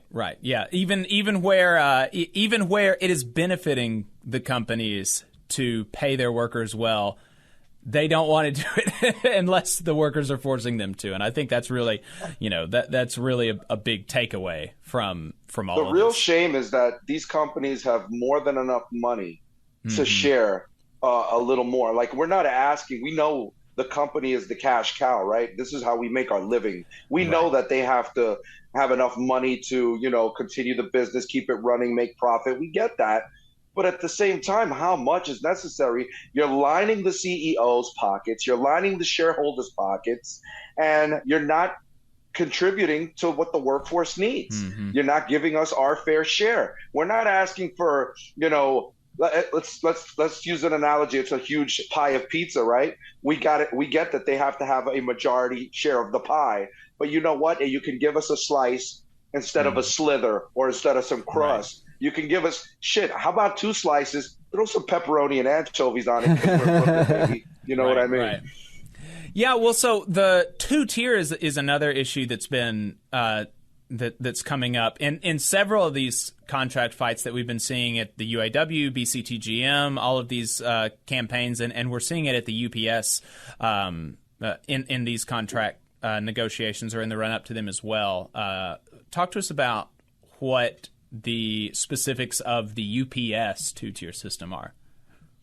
Well, it's not as complex as you think, but the issue with the two-tier job, especially the one that was created over the last contract, which is the 22-4 driver combo worker, it wasn't used as it was supposed to be used, and a majority of the membership, turned it down. It's something that the Hoffa regime decided to implement, or should I say ram down the workers' throats, because they used an old loophole stating that 2/3 of the membership didn't vote. Therefore, we can continue to push this through, which a lot of members really felt it was unfair. It was something that, shouldn't have been put that. We knew it was no good for us. One, because we knew it was going to create a divide. So the first thing you have to understand about the 22-4 is that they're meant to work inside the building and then go and help relieve the drivers of overtime. That's what it was meant for. But honestly, in most facilities, they're using them just to be drivers. They're doing the same work that any other driver, which is now called an RPCD since the 22-4, which is the acronym for regular package car driver. Now that's the job. So to get into the company, you have to be a 22-4, and you can't become an RPCD till 25% of that volume of 22-4 is met. Once they're over 25% at that facility, then they could start to promote them to RPCD, which is, again, and another thing, which is very, very hard, and why it's creating a huge divide is because a lot of drivers are entitled to things the 22-4s aren't. So if I'm a full-time driver and I ask my supervisor, may I have an 8-hour request load, it's usually granted to me without any issues.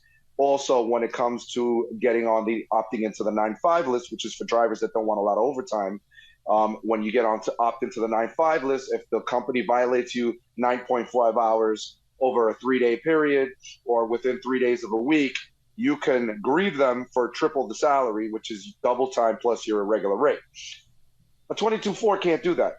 Unfortunately, a 22-4 cannot opt into the 9-5 list. He doesn't have 9-5 rights. It wasn't in the language for them.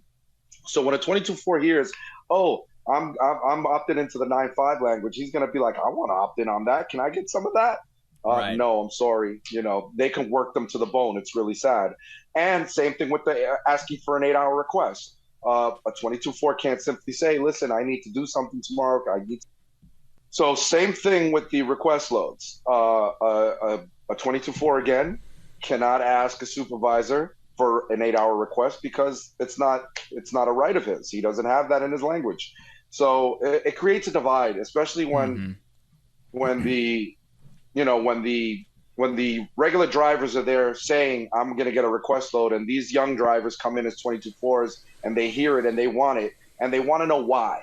Why can't I get on that? I do the same thing he does, So it created a really big divide. And so the membership is pretty animated about getting rid of that and being able to come in at entry level as a driver. Yes, the new our new leadership is pushing really hard. That was the premise that Sean O'Brien, one of the things he was running on. The 22-4 language would be eliminated, and we would then make all those drivers RPCDs. Like there would be no 2-tier driver job. Another big thing would obviously be part-time pay also. Part-time pay varies across the country. And in some places, they would have these MRAs, these market rate adjustments, where around a certain time, like peak season, they were given like an extra $3 or $4, even $5 bump an hour. And then right after the holidays, it was taken from them. And it's like, if you can afford to pay it, why just not pay it? These part-timers are working just as hard as anybody else. They're some of the backbone of this corporation. They're in those trenches. They're in those warehouses, unloading thousands of pieces off these trailers, loading up hundreds of package cars in every facility. It's very disheartening for an inside worker to get the kind of wages that they're getting in comparison to what a full-time driver makes. Right. I mean, I can only imagine. And so how is it that how are the Teamsters going to create the bargaining team for this national contract? Has that plan been released yet, or is there something in the Constitution that talks to that? Well, I'm not really too familiar with the whole process. What I can tell you is that they do have a timeline for the way things are going to go down. They're already setting up a contract campaign coordinator, and they are starting to build. They will start building committees within the locals. But before that, there's going to be a lot of surveys that are going to go out to the employees. All the members are going to be able to take a look at what they think they want, things that they would like to have implemented, things that they feel are fair. Everybody's going to have a right and a voice to state their opinion. And they're going to take all of this information, little by little, create these committees within the locals. And then they start, I guess, negotiating at that point. Gotcha. So we'll see where it goes from there. Has UPS been giving any hints in the press or to the union about what their stance is going to be like during negotiations? Because the Teamsters have been pretty clear about their priorities, about eliminating two-tier, about significant wage increases and everything. Has UPS come out with anything about that? Honestly, I haven't heard anything. They've been, mum's the word with that. If I see anything, I'll let you know. But right now, it's like we have demands. We're not asking anymore. As Teamsters, we have demands, and they have to be met. And, we're ready to strike if we have to. That's for sure. If you're playing... We haven't struck in over 25 years. Mm-hmm. Yeah, if you're playing, psychic, seeing into the future, looking into your crystal ball, do you anticipate a strike next year? I feel there's a possibility that the company is going to not want to create that kind of uproar that's about to happen. I feel like if the company is smart, they will make sure that the Teamsters get everything they want. And this will diffuse something that can become, revolutionary. Mm-hmm. Right. Well, we'll definitely be following it closely. We're going to be getting on at some point. Some of the local Teamsters, we're really excited about working with them more closely in the run-up to this contract. They voted, the Teamsters local that's closest to us actually voted in a higher percentage for the Teamsters United slate than any other local in the country, actually, which is really fascinating. Nice. Muscle Shoals, Alabama voted 96% for the Teamsters United slate. Wow. Yeah. Very nice. Yeah, we were up in the 90s too, but that's very, very nice. Yes. Kudos to Alabama. That's well, listen, we all wanted new militant leaders, and we got them. Yeah, I think so. He was definitely an electric speaker at the Labor Notes convention, and so I'm looking forward to seeing what they do and to talking to some folks down here. So, Tony, I appreciate it. Is there anything else that you think folks should know about what UPS drivers are going through and these contract negotiations that are coming up in 2023? So I would tell everybody to keep their ear to the ground, listen to their local leaders, find out what's going on, make sure they fill out the surveys when they come around, start preparing by saving your money, anywhere from $100 a week if you can do it, $50 a week. We don't know if the strike is going to happen, but you want to be prepared. You want to be able to sustain a good long strike if necessary. There is a lot of money in our strike fund, but paying $350,000 wages over a couple of weeks, it will dissipate very quickly. So we have to save our own money. Let's be smart. And listen, in 97, when I was on strike, I was just 22 years old. I didn't have a lot to think about back then. I didn't have a wife. I didn't have kids. It was a different time. And you know what? There was no social media, Jacob. There was no, we didn't have a way to let the people understand what's going on out there. So we didn't get the support that we're getting now. If 2023 is going to be a big difference, it was back then we had a lot of truckers supporting us, a lot of blue collar workers, but believe it or not, a lot of people looked at us as greedy Teamsters wanting more money. And it's like, that was just not the case. Now people are they're seeing unions are fighting. You've got, unions trying to get in Amazon. You got unions in Starbucks now trying to, and it's changing the dynamic. People are looking at us all now as good guys. We're out there to defend the workers, stop the exploitation of workers, defend the workers. And again, sometimes it's necessary to take your workers and let the company know that all these billions of dollars you make is on the backs of these workers. You have no money if we're not out there making it for you. So treat us right, because in 2023, especially at UPS, we're coming for what we're worth. We're coming for what we deserve, and you're going to have to pay up. Tony Rosario, Teamsters Local 804. Appreciate your time. Thank you, Jacob. Have a good one, buddy. All right. Yeah, that's really awesome. Looking forward to updating y'all as we get closer and closer to those contract negotiations. Definitely something that we're going to be keeping an eye on for sure. Good stuff from Tony. Really enjoyed that. Yeah, thank you guys. I appreciate it, man. I met Jacob down in Labor Notes, and I knew he was this guy's is a rocket, man. I know I had to bring it. That's right. All right, guys. Have a good one. Listen, Jacob, call me on my phone. I want to talk to you, not today, but give me a call like tomorrow sometime. Okay. Sounds good. I want to go over some stuff with you. All right. Will do. Awesome. I'll give you a call. Later. All right, brother. All right, folks. Yeah. Looking forward to bringing him back on the show sometime. And I'm going to send that interview to the folks over at our Teamsters. See what they think about that. Yeah, absolutely. The New York Times has a daily podcast, and the other day they talked about inflation in just a really, really insane way. And the way that they talked about it was the ways that you as an individual can make inflation better or worse. And I think maybe we'll be able to start seeing the problem already.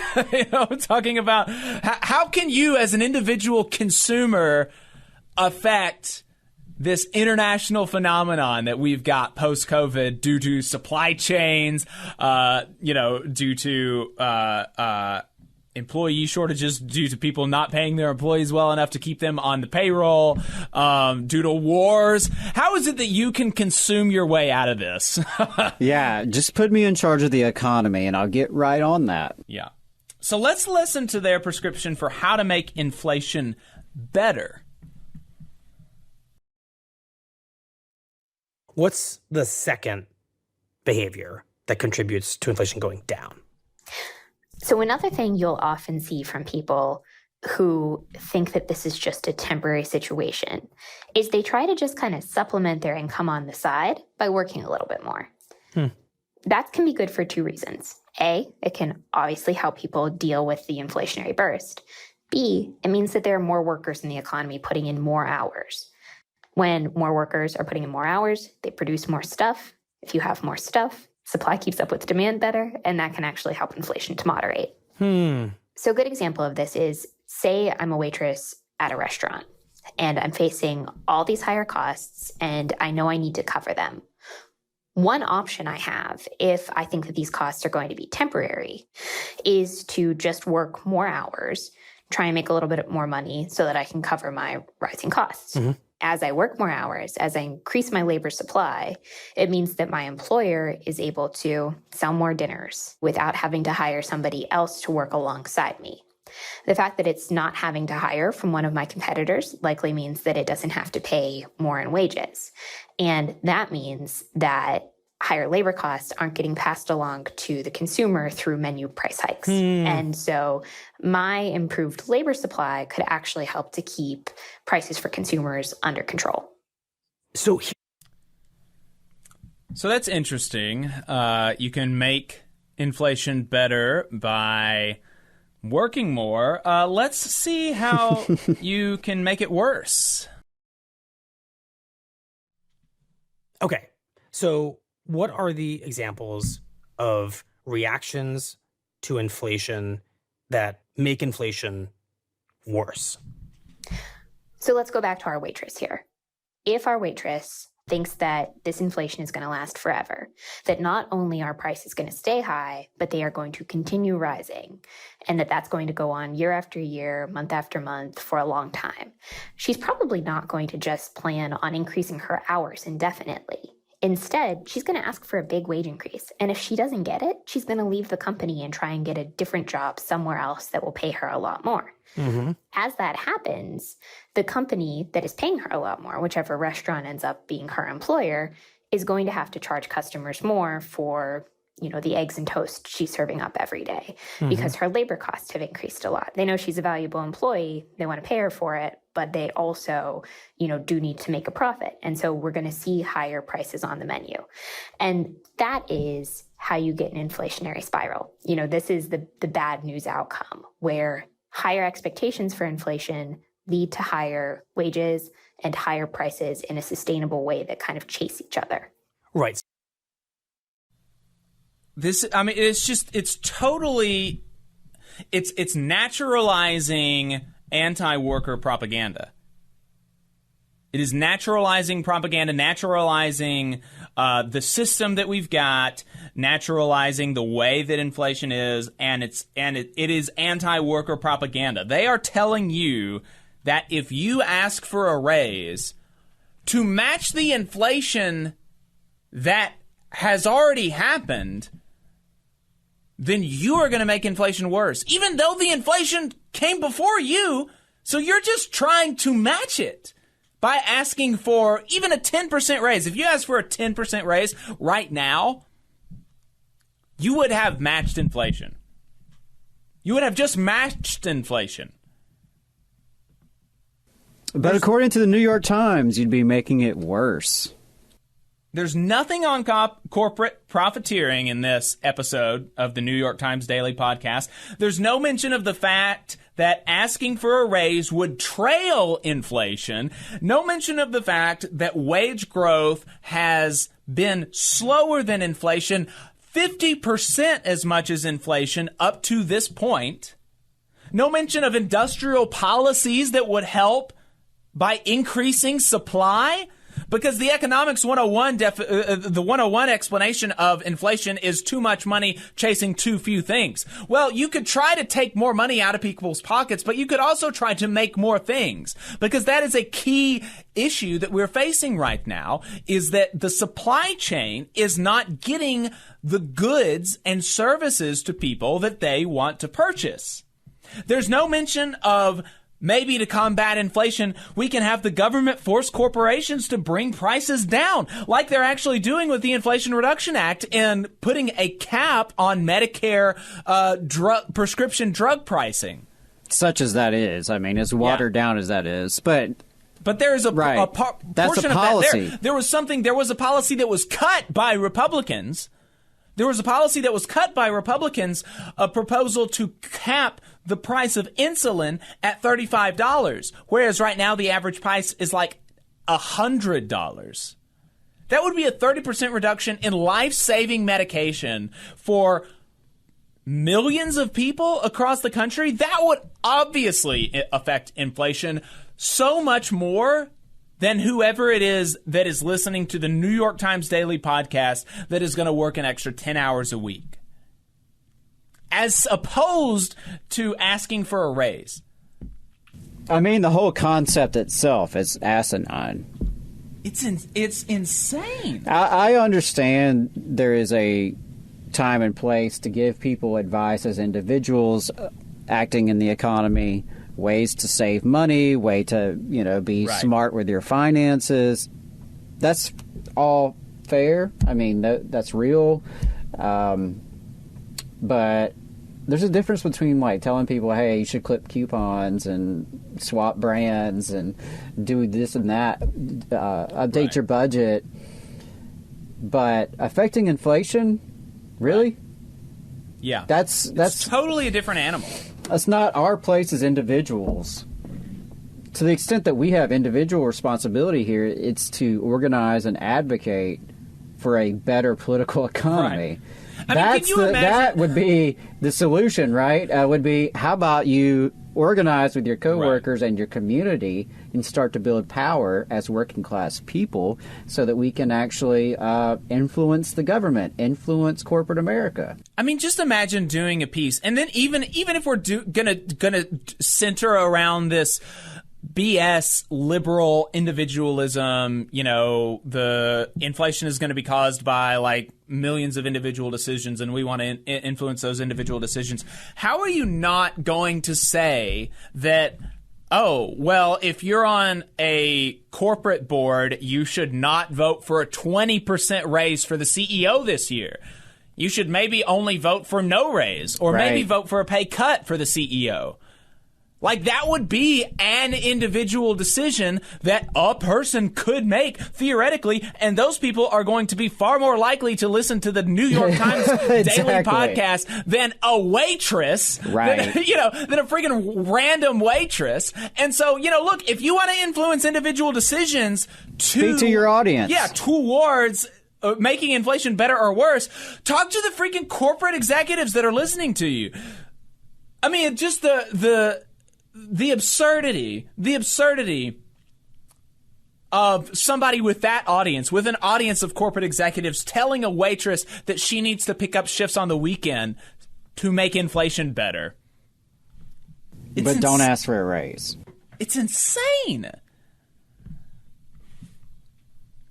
Looney Tunes. Yeah. I mean, I know this is just their podcast. It's not necessarily a reflection of the entire paper, but the New York Times, time and time again, really just shoots their own credibility.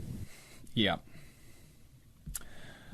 So we're going to wrap a little bit early, but I do want to get to this. We'll probably, it'll only be like an hour. Adam, are you good to hit the World Socialist website stuff, or do you want to save that?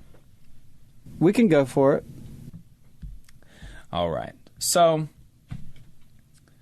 a couple of weeks ago, we talked about the World Socialist website. And since then, our friend Connor Lewis did a little bit of digging, and he found some interesting stuff. Not necessarily, a completely damning thing if you're picking up what they're putting down, if you're buying what they're trying to sell, but definitely some things to keep in mind. People that find themselves sympathetic to the World Socialist website, particularly, these are things that I think are particularly instructive when you want to figure out the good faithedness of their criticisms of unions with respect to democracy and democratic processes and membership participation.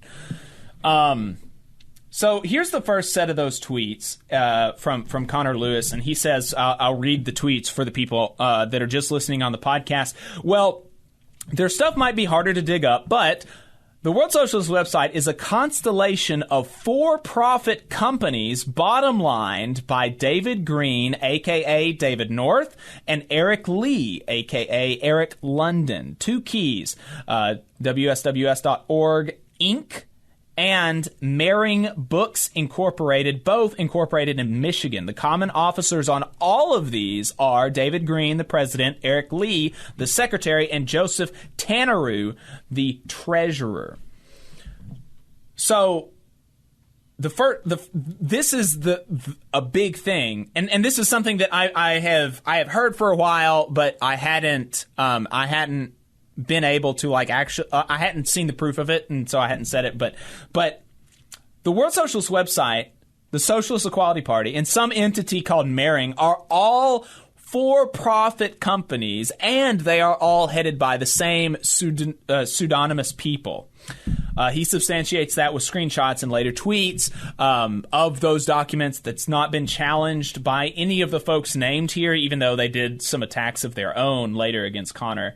And I'm sure the attacks against us are coming as soon as this. Oh yeah, well they did drops. A few attacks. Well, they basically retread. They didn't have anything else to say about me, so they just retread the articles that they wrote about me last year. So nothing new or interesting there. So next, Connor elaborates on that, showing that actually the Socialist Equality Party is not even a separate entity. It's not even its own for-profit entity. It is it is another name for the World Socialist website. In the tweet, he says, no, the Socialist Equality Party is actually the for-profit corporation WSWS. It's an assumed name for WSWS, which, again, is a shareholder-based for-profit corporation. It is not a nonprofit or a PAC. So that's pretty wild. And then in the next tweet, he says, according to their articles of incorporation, WSWS and the Socialist Equality Party are run by shareholder meetings. Not members, shareholders. In a company or an organization's articles of incorporation, you have to say how it's going to be run. How are you going to be accountable to your shareholders, or in the case of a union, to your members? You've got to lay out the framework. Well, in the Articles of Incorporation for the for-profit company, the World Socialist website, and the Socialist Equality Party, it says that the organization is run by shareholders, not by members. And that's a pretty wild thing, right? If you're going to criticize the UAW for not being responsive enough to its members, but you're not even run by your members? You're run by shareholders? That's interesting. That's pretty wild.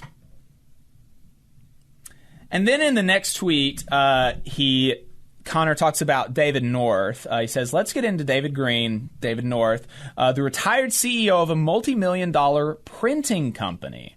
He founded Grand River Printing, according to a corporate history published in 2000, and gave some founding principles about, I don't know, good things, presumably.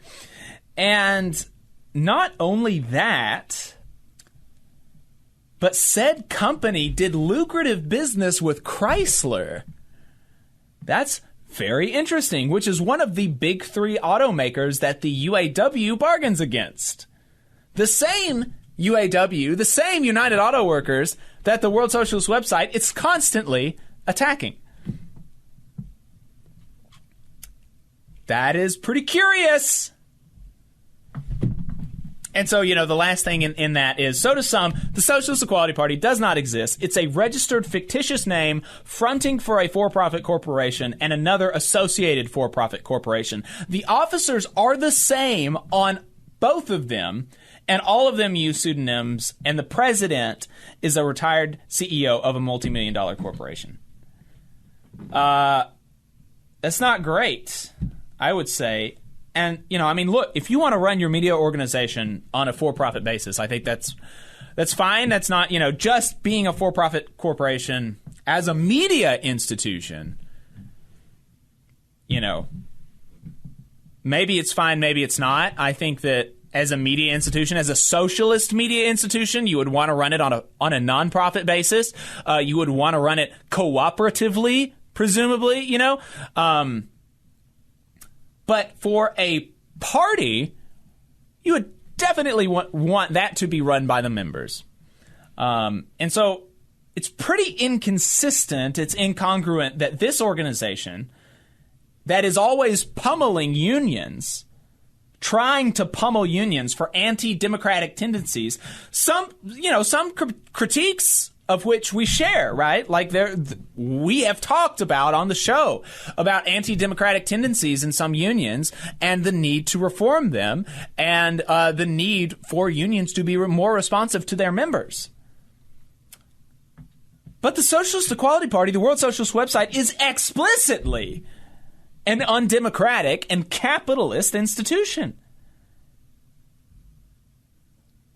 That's pretty wild. Like, there's nothing holding them to their members. It's just these three guys deciding what's going to happen.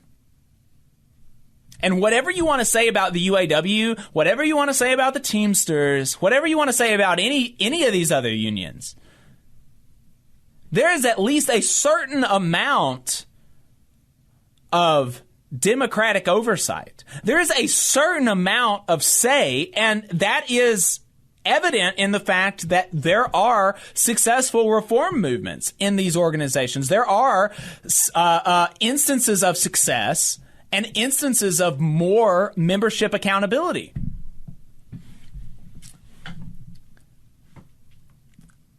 You know, if I was living in a glass house, I would be hesitant to throw stones, is basically what I'm saying. And then this last tweet is more of a throwaway of where Connor is responding to a critique that he got from a fan of the Socialist Equality Party that says small businesses are essentially cooperatives versus unions, which are worth hundreds of millions, who regularly take corporate bribes and have leaders go to prison. And again, this is something, interestingly, that we got a take exactly like this from a right-winger in our comment section a while back, saying that small businesses are basically cooperatives. And that's not true. That is not true. And so Connor says, Vanguard Party, nah, let's do small business socialism. That's not from me. Hey, if they do happen to run it as a cooperative and it's not listed on their documents, then hey, good for them. I really just don't like the way they go about politics. It's not so much the substance, it's the style, I guess, more than anything. Because I think seems to me, from the outside, they spend more time like scouring the internet looking for critics of themselves, or just going off on really bizarre tangents and, you know, talking about Harvey Weinstein and those types. It just, I don't know. Something about them really rubs me the wrong way. And as I mentioned, I think when we had Connor on the show, it's not unusual for me to read one of their articles and agree with about 90% of it until you get to a section that's just totally off the wall. Yeah. Young lefties beware. Yeah, I mean, if there are members of that organization or supporters of that organization that are doing good work out in the community, that are building working class power, by all means, good for you. I hope we're all pulling in the same direction. Yeah. I'm someone who's been willing to work with very diverse types of people across ideological lines, whether they are various strains of Marxist or anarchist or just traditional liberals and Democrats. I've even worked with conservatives on various issues. If it meant that I didn't have to sacrifice my principles and we were ultimately doing a good thing for regular working class people. And so that would apply here. You know, if you're a member of that organization and you're doing things I agree with, then cool. But I don't like that they have just made up shit, like about you specifically, which, again, that calls into question a whole lot of their coverage. I've seen some of what I know that they have put some false information out there. Right. And I just am really suspicious of their tactics. And yeah, I'll leave it at that. That's going to be it for us today, folks. We appreciate you hanging out with us for this pre-taped episode of the Valley Labor Report. We will be back to our regularly scheduled live shows on the 20th with, we haven't confirmed everybody, but it's looking like it's going to be really, really cool. So you should all support the show so that we can keep doing stuff like this. So yeah, folks, that's going to be it. Leave us a voicemail, send us a text if you want to ask us a question. Leave us a comment about this stuff at 844-899-8857. That is 844-899-TVLR. And you can support the program, buy our merch at tvlr.fm. See you next week. Bye, y'all. Which side are you on?